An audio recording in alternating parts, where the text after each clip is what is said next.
going to practice about 10th standard geography map, especially climate, soils and dams.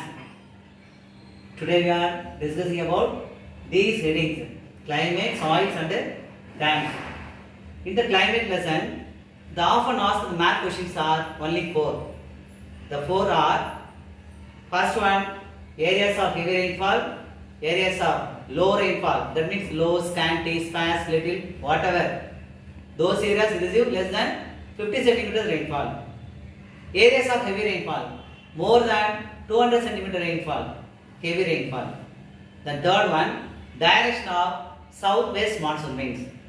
And the fourth one, direction of northeast monsoon winds. Okay students, now we plot the four places one by one. First one, areas of heavy rainfall. Western slope of Western Ghats receive heavy rainfall through the direction of southwest monsoon winds with a short span of June to September, only 4 months. It's a short span. Simultaneously, here you mark the key.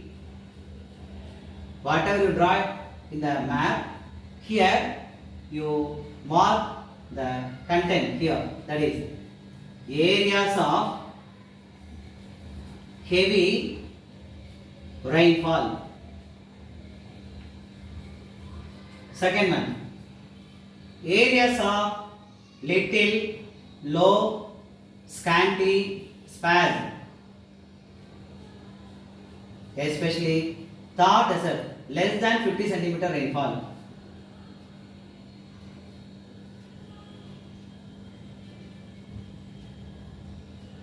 Areas of low rainfall.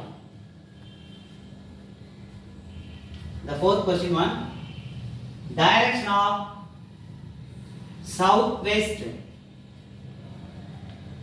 SW means southwest monsoon wind.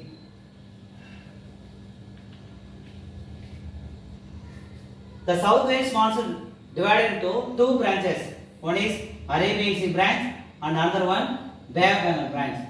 In the Arabian branch, that one contains three parts. The first part strike the western slope of Western Ghats.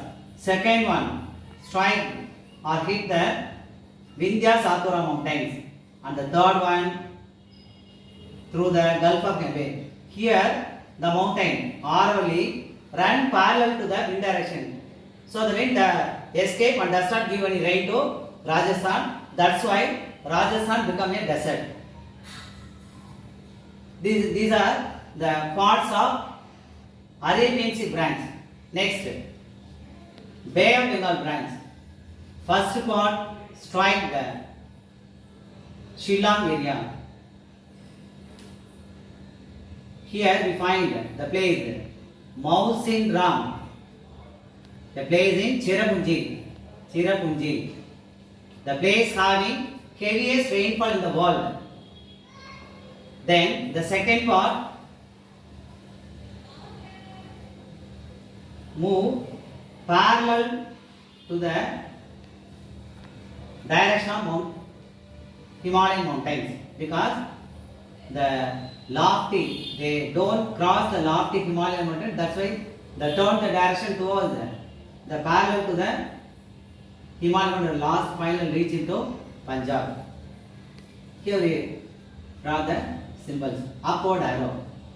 The upward arrow denotes direction of southwest monsoon winds. That one blows from sea to land. So these winds carry more moisture. And the last one, double arrow. Double arrow denotes direction of NE, northeast monsoon winds. The withdrawal of southwest we call northeast. The double arrow, upward arrow, southwest, downward arrow, northeast. Here, actually, the northeast monsoon winds are cold dry winds because north is place a land area, not in a sea. So that's why you carry less moisture. While flowing over Bay of Bengal, they collect more moisture and strike the eastern Ghats. That's why Tamil Nadu, Andhra and Odisha receive heavy rainfall through the northeast monsoon with a very short span, only 2 months, that is October to November. Okay students, in the climate lesson, these 4 questions are often asked questions. Next students, we plot the soil types. The major 5 types are alluvial, black, red, laterite and mountain soils. These are the important soil types in India. First we plot the most fertile alluvial. Now we mark the alluvial soil areas. Alluvial soils along the east coast. Alluvial soils along the east coast. Simultaneously, here we mark the key. The dotted area denotes alluvial soil. Alluvial soils. Next, arid and desert soil, especially in Rajasthan. Arid and desert soil. Arid and desert.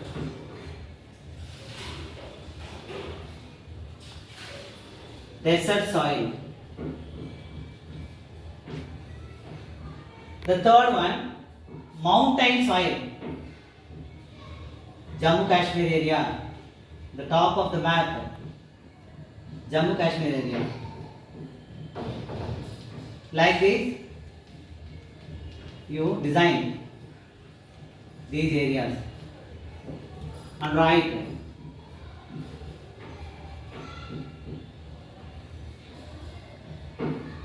mountain soils or Himalayan soils. Third. The fourth one, laterite soils along the west coastal plain. Laterite soils. Laterite. Laterite soils. Next, black soil. You can easily plot the black soil area like this. Just you have close your left hand fingers like close like this and extend the thumb like this. This shape here you draw the shape, the thumb finger and remaining 4 fingers. These areas are black soils. Black soils. In this soil they mostly cultivate cotton. Hence it says the name black cotton soil or regal soil. The 5 important soils in India are alluvial. It's the most important one. The most fertile soil also. So in this soil, high content of humus or the humus, decaying of plants, animals and etc. Waste. These are decomposed and enrich the alluvial soil. Hence these soils are generally very fertile. Not only here the alluvial soils, so in the Ganga plain also we find large deposits of alluvial soils. These places are also alluvial soils. That is alluvial soils of the Ganga plain.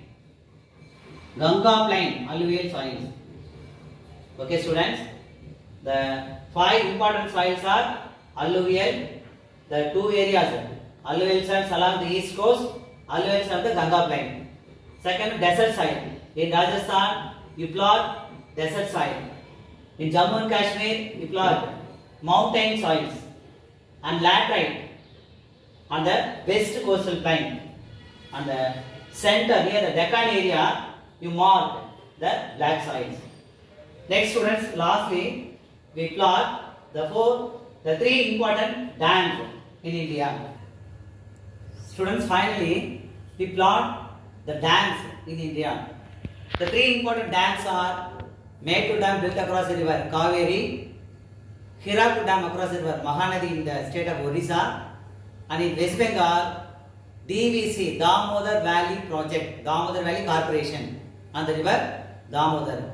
These three dams are important dams and these are asked in the book back questions. First of all, we plot Mettur Dam built across the river Kaveri in Tamil Nadu.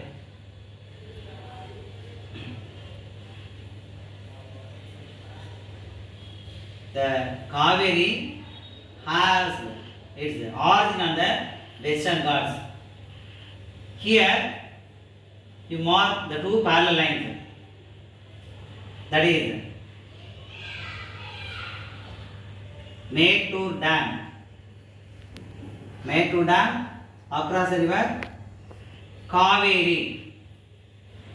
Second one, in the state of Odisha on the river Mahanadi, the dam.